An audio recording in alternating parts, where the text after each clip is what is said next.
ഗോസിപ്പുകൾക്ക് മലയാള സിനിമയിൽ പഞ്ഞമില്ല. ഇപ്പോഴും ഗോസിപ്പുകൾ തുറന്നുകൊണ്ടിരിക്കുന്നു. പല രീതിയിലുള്ള ഗോസിപ്പുകൾ അത് തുറന്നുകൊണ്ടിരിക്കുന്നു. പ്രത്യേകിച്ചും സോഷ്യൽ മീഡിയയുടെ കാലത്ത്.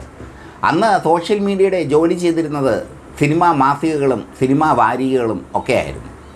നാനാ സിനിമാ വാരിക, നാനാ ഫിലിം മാഗസിൻ, സിനിമാ മാസിക തുടങ്ങി ഒരുപാട് വാരികകളുടെ ഒരു കാലം ഉണ്ടായിരുന്നു അക്കാലത്ത്.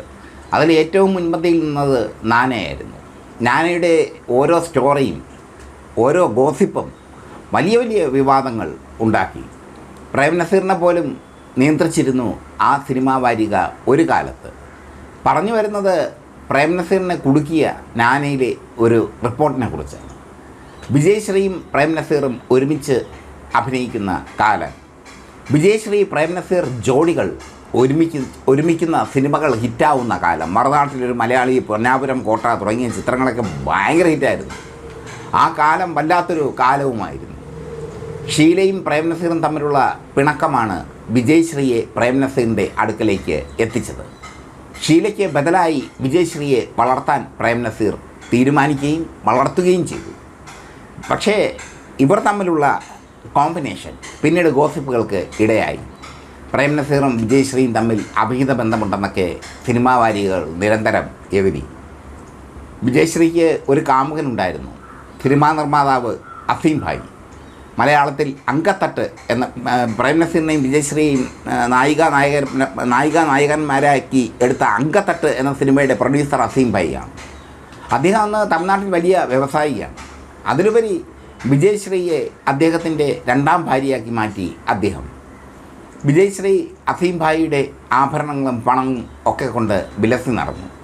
അപ്പോഴാണ് പ്രേം നസീറും വിജയശ്രീയും തമ്മിലുള്ള ബന്ധത്തെ പറ്റിയുള്ള ഗോസിപ്പുകൾ അസീം ഭായി അറിയുന്നത്. ഒരു ലൊക്കേഷനിൽ വെച്ച് അപ്രതീക്ഷിതമായി അസീം ഭായി പ്രേം നസീറിൻ്റെ അരികിലെത്തി.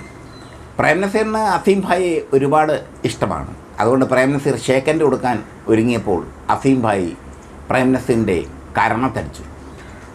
അത് വലിയ വിവാദമായി മാറി. പ്രേം നസീറിൻ്റെ കരണത്തടിച്ച അസീം ഭായിയെ പ്രേം നസീർ ആരാധകർ വെറുതെ വിടുന്നു, പ്രത്യേകിച്ചും പ്രേം നസീറിൻ്റെ ചുറ്റുമുള്ള ആൾക്കാർ. അന്ന് പ്രേം നസീറിൻ്റെ സംരക്ഷണം ഏറ്റെടുത്തിരുന്നത് തിരുവനന്തപുരത്ത് പൊളിറ്റിക്സ് കേരളയുടെ ഓഫീസിരിക്കുന്ന പേട്ടയ്ക്ക് സമീപമുള്ള അനി എന്ന വ്യക്തിയാണ്.